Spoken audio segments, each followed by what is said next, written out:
to Harvey County Talk, a place where you can listen to in-depth personal interviews with local public figures, servants, elected officials, and even everyday citizens who are investing their time and talents to make our community better. I am your host, Lance Gormley. Our guest on the program today is Hesston Chief of Police Chris Eilert. Chris grew up just down the road in Whitewater in Furley. He attended Whitewater Elementary, later graduating from Remington High School in 1990. He later went on to graduate from Butler County Community College in 92 and then WSU in 95 with a degree in criminal justice. Chris started his law enforcement career in November of 96 in Hoisington, Kansas, shortly after attending and then graduating from the Kansas Law Enforcement Training Center, CLETC, with the 145th basic class in July 97. Chris went on to work for the Hesston Police Department in March of 99 and has been there ever since, becoming the chief in October of 21. Chris is married to his wonderful wife, Arissa, and they have 3 children together, 2 boys and a girl, ranging in ages from 21 to 15. When Chris is not serving the people of Hesston in Harvey County, he enjoys hunting, fishing, camping, dogs, and golf. Welcome to the program, Chris, and thanks for coming on. Glad to be here. Would you turn your light on? Thank you very much. Well, I was kind of hoping that we didn't get the interview canceled today because it snowed last night, and in your official capacity, I figured, oh man, that could mean a number of things, and I know that it does. The roads can be challenging at times, and it seems like it's always in the worst weather when people need the most help, right? It seems that way, yes. Love it. I got to say, we talked about this briefly, but I was calling you and talking to you about setting up an interview, and the next thing I know, I hear you on another podcast with the local Walkthrough H-Town. Yes. Right? And I just have to say, I got to give a shout out to Walkthrough H-Town because I'm a listener. I listen to it. I really like the program. I don't know either of the people personally, but it's kind of nice. Most people don't know or familiarize me with being a Hesston guy too. Yeah. You know, I'm a Newton guy, right? But I grew up in most of my elementary school years in Hesston and stuff. And I think it's really cool just to stay in touch with what's going on. Sure. And it's one of the reasons why. Yeah. And I think that podcast is a great thing to locally, that it really brings a lot of interesting people from town in and gives their perspective on things. Yeah. And it's great. And they have good personalities. I like them both. Yeah. You know, I don't know them. Like I said, never met them, but you hear them on the radio. So I got to give a shout out to them. Local deal.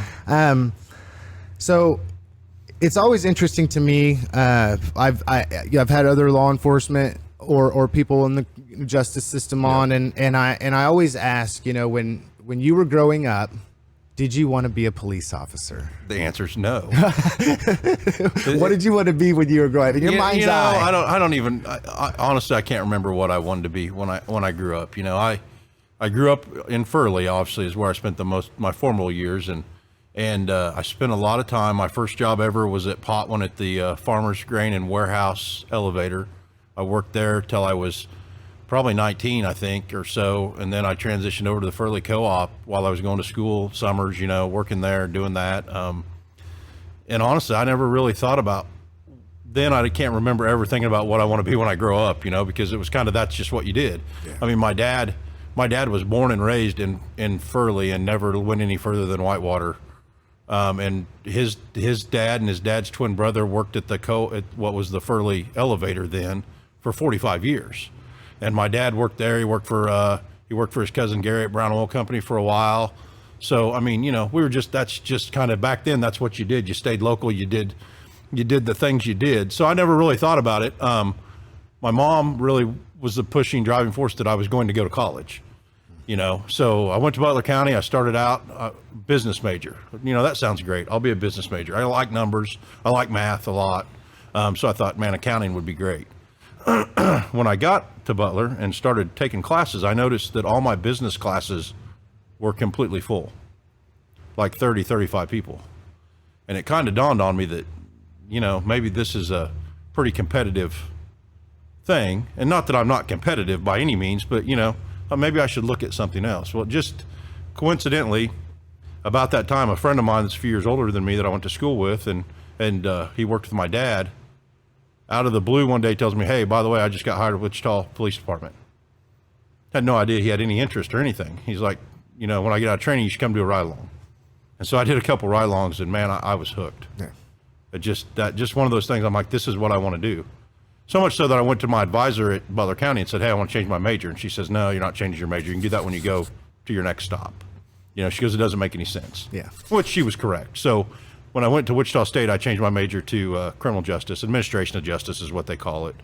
And it's been all downhill since then. Oh gosh, no, I wouldn't say that. So, I was gonna say top-notch program. Yeah, no, absolutely, yeah. So I've got a piece of paper from Wichita State that my undergraduate. So I wouldn't change those years for anything. So I was gonna. My next question was kind of where you found yourself at Wichita State, wanting to be in the law enforcement career, but you answered that. So shortly after that, I know we talked. You went to Hoisington. Yeah, I applied at Newton here, and I did the testing, and I was like the third guy, 2 spots, third guy. I don't know how to put this. I mean, law enforcement used to be a lot more competitive, maybe. And I don't want to say used to be more competitive, but it was a lot harder to find a job back in those days because there was not as many jobs available, I think is the true reason. Guys were making longer careers of it back then than what they are right now sometimes. And so it was a little harder. I actually got a real sweet gig. I was driving a concrete truck for Allen's Concrete out of college, making a lot of money, oddly enough. And I saw the Hoisington ad. I don't remember even where I saw the ad, but I went up and I tested. They had a written test and then a physical test, and I did all that. And I want to say that was in June, and I never heard anything. And I didn't think much of it. And I can still remember this day. I came back from work, and it was like the last week in October. It was a Friday, because I remember duck season opened the next day. And me and my buddy that worked at Wichita State were going to go out and set up for the duck hunt the next morning. And I walk in the house, and I was still in with my folks, and my mom says, hey, the chief from Hoisington calls, wants you to call him back. Wants you to call him back tonight. I'm like, okay. So I called him real quick, and he said, hey, you still want this job? I'm like, yeah, And he's like, well, come up, we'll talk about it, but if you can start Monday, that'd be great. Wow. And I said, no, I need to give a couple weeks. I said, and he's like, no, that's fine, but you need to come up and we'll get your uniforms. And, and I said, well, you're going to help me find a place to live. He goes, yeah, we can take care of that. And okay, I got a question on that. Yeah. At that point in time, just knowing that it was a little bit more difficult to when you were applying for an officer position, because there's a lot of people applying for those positions and there's not very many. When you went out to Hoisington, did you find that them knowing that you had to relocate, that you were going to be a newbie in town, that the community really just supported you because you were one of your new law enforcement officers come to town? We got a place for you to live. Yeah, we got a place. We'll help you. It was great, and honestly, that's a great community. Yeah. It really is. Sometimes the out west towns get a little bit of a bad reputation, but that Hoisington's a great community. I still have some friends there. I in fact, just 3 or 4 years ago, Hesston actually has a little bit of history with Hoisington in the football arena, from football playoffs and stuff. And there were some guys that were kids when I was there, I call them kids, high school students, that still talk to me. The couple of them still recognize me, still know who I am. They still chat me up, and actually my one of my best friends is from Hoisington, still lives in Great Bend. So, it's a great place. Those people are so good up there. They were great to me. Honestly, there was just some situations department wise that made me kind of look. In the opening at Hesston, and Kurt Ford was the chief then, and I had a little history with Kurt, and knew he was a dude I wanted to work for. So I was lucky enough that he thought the same of me. So that's what brought me here. So that's not, well, it brought you home. Brought me really, home. It really did. And let's be real. That was another factor. I wanted to get back, because did I make friends up there? Absolutely. But my friends were here, and so it was an easy transition for me to do that. Well, your family sounds like mine, interesting enough, in which when we go plant somewhere, that's where we stay if we can. If that's home, you might have to go somewhere maybe and work for a while, but it's always home. You always come home. Yeah. And if there's an opportunity to come home, you come home. Take all the digs, but I'm an only child, so. Oh no, I didn't even know that. Probably a little spoiled, and so I should have put that in there. A little bit of a mama's boy. I'll admit it. So, But yeah, no, that was a draw, but just the draw. I mean, Kurt had quite the personality, and there was a draw to come work for him, and I knew what he was trying to accomplish there, and I want to be a part of it. And I feel like still to this day, I mean, we're kind of fast forwarding a little bit, but still to this day, his legacy kind of shines in the work that Chief Schrader did before me and that I'm doing now too. So very important to me. I would agree. As 16, 17-year-old kid during that time, he was somebody, because he was the chief and I lived there, who was a good, positive role model and made an impact in the youth's lives of that community, invested in that community, and was just a dynamic personality. Well, he changed the path of law enforcement in that town 180 degrees, and I think it's been nothing but for the better. Yeah, because before that, I was thinking the other day, the chief was Holiday. Right? No, Brian was the sergeant. Chief? Brian Holiday was the sergeant. Okay. Mickey DeHook was the chief. Gosh, that's right. Yeah, Okay, and actually, ironically enough, Brian's spot is the spot that I took in '99. Okay. He went back and I believe he went back maybe to the Air Force full time or something. But I still have a little contact with him. He's in Florida, Okay. I believe. So Very cool. yeah. Well, he's enjoying warmer weather today. Exactly. Exactly. Just a general question. You've dedicated your whole life to being a police officer. Yeah. What is one of the most rewarding things about being a police officer, do you think, in your opinion? Well, let me tell you just kind of a little sidebar there.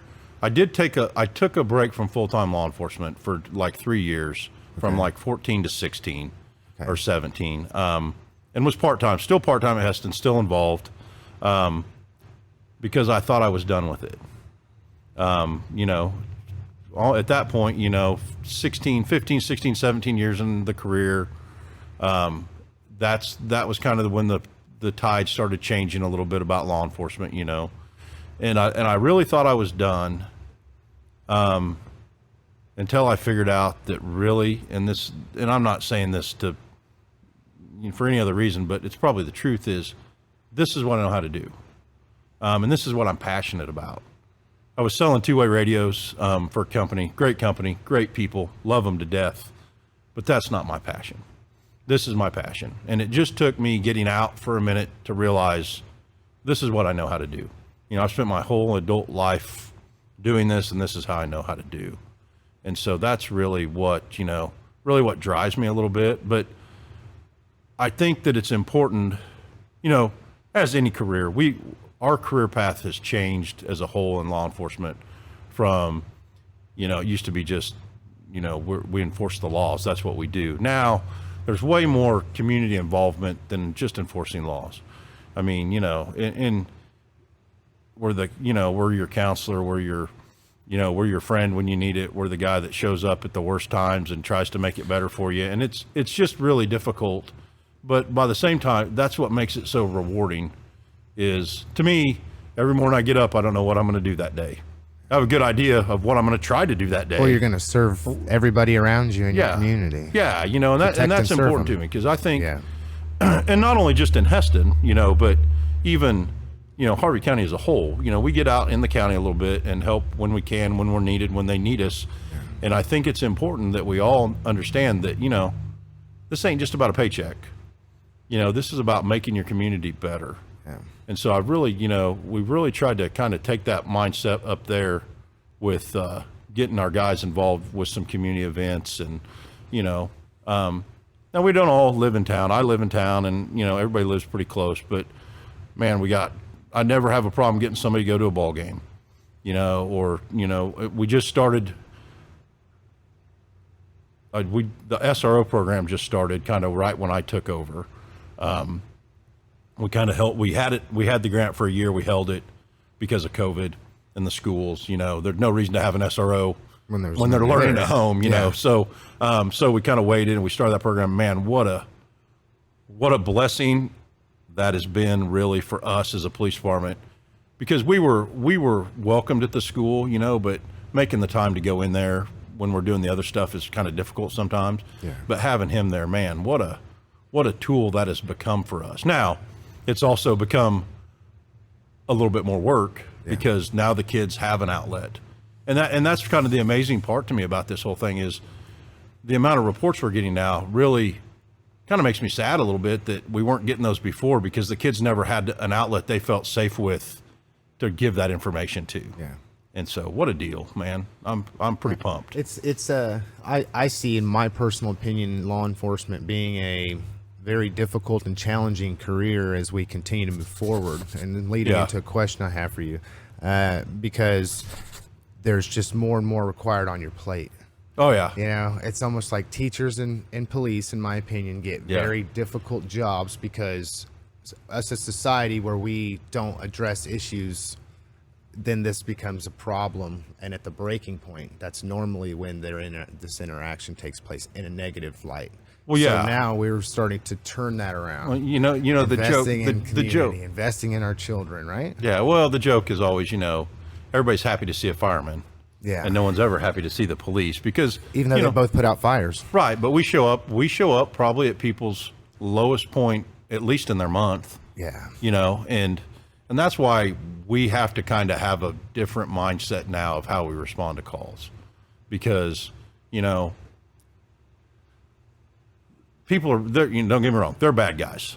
Yeah. They're bad guys that steal your stuff and do bad things just because that's the person they are. But there's also a lot of people that we deal with that are just having a bad day, or they're in crisis, and we have to kind of try to decipher between what we have, when we show up on scene. Yeah. And so it's put a pretty good strain on guys. And I mean, it's put a pretty good strain, I think, on not necessarily maybe the recruitment of new officers, but the retention of new officers. And do you feel, just opinion, I mean, we're making a hypothesis here, or whatever, being hypothetical, but do you feel that break from law enforcement allowed you to have the breather that you needed to be able to refocus and hit it for the rest of the time? 100%. Do you think if you would have just said, nope, I'm going to do this, that you might have burned out and never come back? There's a good chance. But I mean, I'm be real honest. And this is something else that is pretty passionate to me, is self-care and mental health amongst our officers is such important. It's something we didn't have, and it's something that's coming around. But and I don't know if you know this, but I was involved in the Kurt Ford shooting. I was the other guy. So I was behind him in the stack, and I got shot up pretty good going in that house. And I thought I handled it pretty good. But I also had a lot of preconceived notions about how I needed to handle it, because I put a lot of other things in front of my mental health, because I was very concerned that if I didn't, some things would change that I didn't want to change, and how things worked. And so I spent a lot of time defending things, and instead of taking care of myself. And that took a toll, not only professionally, but personally. I mean, big time. And so it's honestly not until here about a year ago or so that I've reached out to someone, and man, what a difference just talking to somebody makes. And so, that's what I tell my guys all the time. If our new hire, small town, and caveat here, in small towns, it's hard for us to hire somebody without any experience. Yeah. Because we lose them for 16 weeks while they go to Kletsy, and then we have to field train them. So basically they're riding with somebody. It's basically a year. I mean, you need a year to figure this job out, especially in a small town. That's why I always tell kids, I don't want to be a cop. Go to Wichita. Yeah. Go to Kansas City, because you'll get more experience in a month at those places that I can give you probably in a year. And then come home and be able to use that. Yeah, then you can come home and use it. Go there, build your pension for 10 years, and then come to me. Yes. And then you can slow down. So I we had our new hire, and he was a brand new, sent him to Kletsy, did his time. One of his first cases was a pretty bad case. And I think he probably heard some stuff that he wasn't thinking that he'd hear as a cop, and so first thing I asked him is, "You're okay?" He said, "Oh yeah, no." I said, "No, dude, seriously, are you okay?" Because I think that's important. I think that's something that we need to start doing a better job of in law enforcement, is making sure that our people are okay. Yeah. Instead of just assuming they're fine. Yeah, and that touches on something for me. I know we're not here to listen to what I have to say, right? But I think that mental mental health is very, very important because there's such a negative stigma that's been attached to it. And so then, like, for instance, when we are dealing with, say, a masculine environment, such as law enforcement, then the stigma is there that there is nothing wrong with me. I am fine. I hate to say masculinity and attach it to being a man, but it's you need to tough it up. Right. There's 100%. There's no, Suck it you're up, not buttercup. That Yeah. doesn't hurt your feelings. What are you talking 100%. about? Are you Right. crying? You know, Right. I mean, like, Well, really? You know, yeah. I But mean, this in is the world I grew up in. I was thinking about that on the way here too, but it's a fine line because you need to have that sensibility to deal with people, but you also have to have a pretty tough skin to be in this profession because you're going to get called names and you're going to get stuff said to you that really you're not probably prepared for, that you just have to let roll off your back. I think, the guys that are the best cops are the guys that really just understand, again, that when we deal with people, we're dealing with them at about their lowest level of at least, again, their month, if not their year, if not their lifetime. And so you got to kind of take that into effect. And they're probably going to say some stuff that they wouldn't normally say, but it's just all part of it, and how you react to that is how they're going to react to your next move. And that keeps you in maintaining the situation. Right. Well, Cooler head and prevails. it helps you prevent uses of force that are unnecessary. What's one of the most challenging things about being a police officer? Honestly, I think the family time's one of them. I mean, especially when you're just a line officer. Obviously, for me now, it's cushy. I show up, work during the day, go home at night, see my family, but for till 2021 there, whenever I took over, that's not what I did. I worked primarily nights and evenings because I loved working nights. So, family time, working that in, going to games, being there for them, pretty difficult. Yeah. And then a lot of police departments have gone to 12 hours on, 12 hours off. We went to that, but I told them that it has to be unanimous. We worked eights and we worked a combination of 8s and 10s, and the 12 hours is a long time, but it's not a long time when you're super busy, and it also gives you time to kind of decompress a little bit too. And if you if you live in Hesston, you work in Hesston, there's not much decompression time.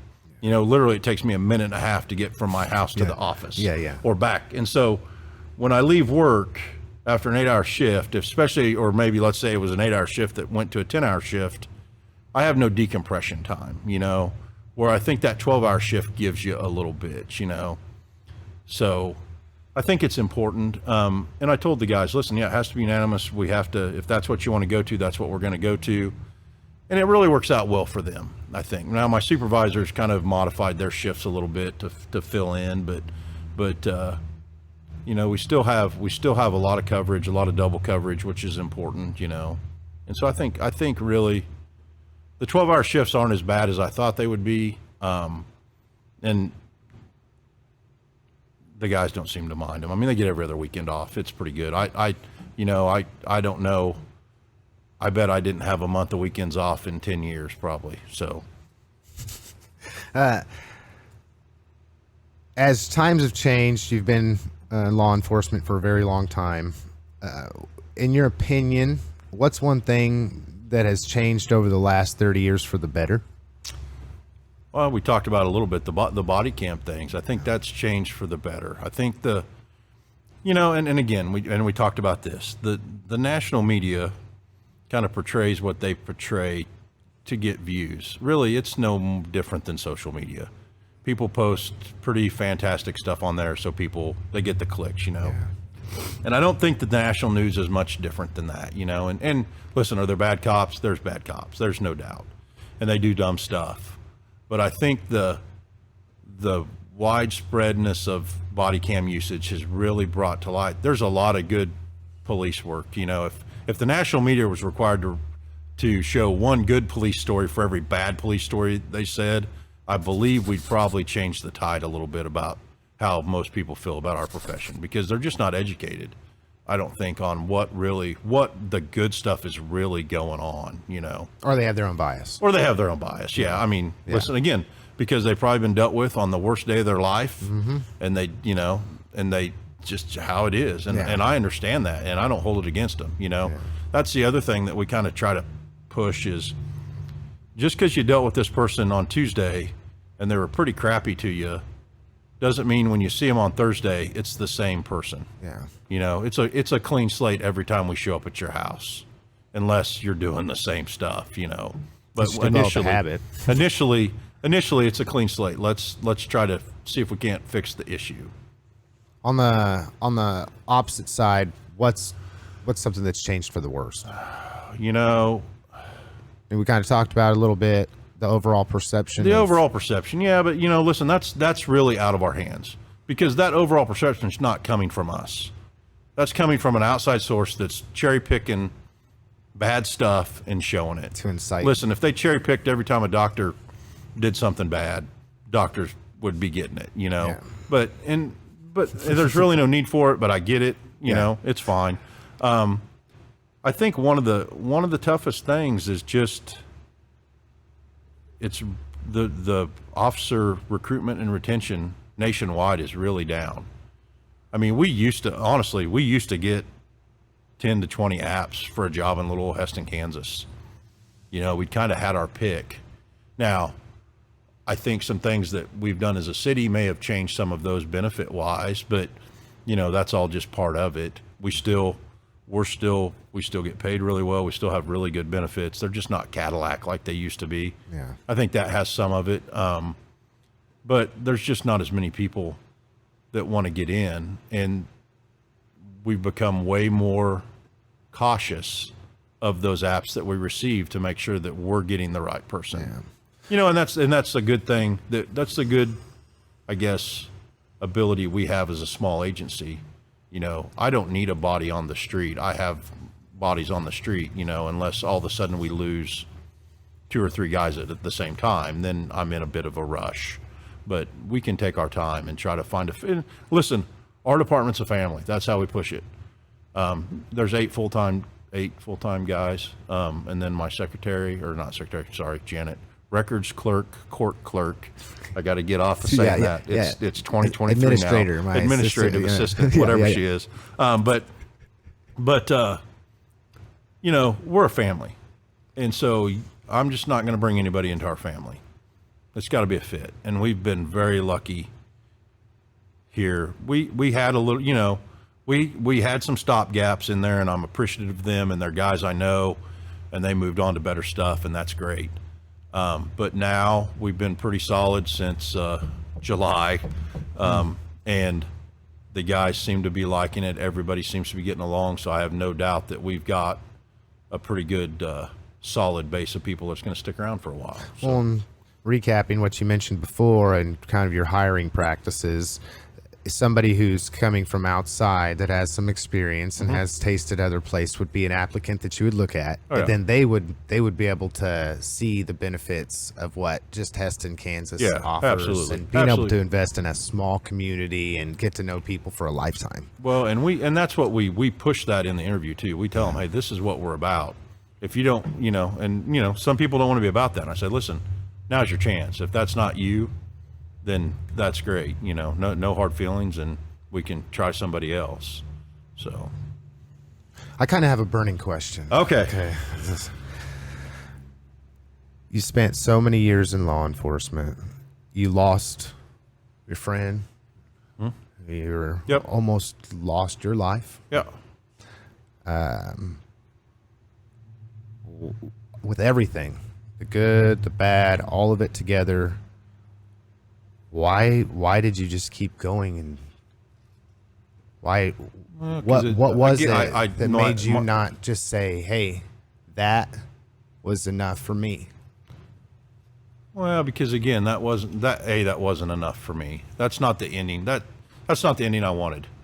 2, I always joke that clearly I'm not smart enough. But the real factor is, and it took me leaving, going part-time to figure it out. This is my passion. It really is. And not enforcing the laws, not putting people in jail. I mean, listen, if it's a bad guy, and when we've had some success here as of late with a couple cases where I feel pretty good about putting people in jail because they were bad people and that's where they deserve to be. But I also feel pretty good about some people that we've helped get out of their situations in the same token, you know. So to me, golly, you know, growing up a Bronco, and when I was still in school, Hesston was still in our league for a little while, and so, man, to say that I'm a swather now is kind of difficult. But Love it. You know, I'm a swather. I am. I love that town. That town's been good to me, and I just want to give something back. And I think I want my legacy there to be that's what we're doing. We're giving back, you know, and I hope that's the path we're on. So, but you know, it's crazy. We talked about it. This profession ebbs and flows and has peaks and valleys. And I think right now we're in a bit of a valley coming off of, you know, 2020, 2021. We're kind of on the downhill slide right now. And so we'll see, you know, it's hard to tell where we're at, but I sure hope that we can continue to leave a legacy in Hesston of law enforcement that people can be proud of. We're going to do it. I believe that. You're doing it right now. Okay, we're coming towards the end, and I always give our guests the last word. So you get a chance to speak directly to the hearts and minds of anyone listening to our program. What do you have for us? You know, I knew I'd have to say something, and I tried to think about it, but then I didn't want to. I think what's important is just know that when you need a cop, there'll be a cop, you know, and they're not there just to enforce the laws anymore. I believe that wholeheartedly everywhere in this county, that everybody has compassion and they're willing to help. You just got to give them the opportunity. And sometimes that's difficult. And sometimes we know that, you know, and maybe, you know, a lot of times it's not the first chance. It may not be the fifth chance, but maybe on the 8th or 9th or 15th chance, we'll get to help you. And, you know, and that's really, I think, where our profession and where, you know, we as officers really need to put our stock in is that, you know, again, there's bad guys and bad guys need to go to jail. But sometimes, you know, there's other solutions, and I think we do a good job of finding those. We just want to help. And then the other thing I'd say is when the weather's like this, please stay home. Yeah, I want to protect and serve you, but yeah, it'll make my job hard. I just don't want to go up on the interstate and do it. That's the true key to all of it. I saw a couple. I was surprised I didn't get out this morning as early as I wanted to because of the roads, and it was just surprising to see there were some people that didn't. I saw a few tracks in the ditch on the way here on the interstate, and so be careful. Well, folks, there you have it. And thanks for listening to this episode of Harvey County Talk. This is Lance Gormley reminding you to be informed, stay informed, get registered if you're not already, and go vote. Good day, good night, or good riddance. We hope to catch you next time. Tune in or tune out.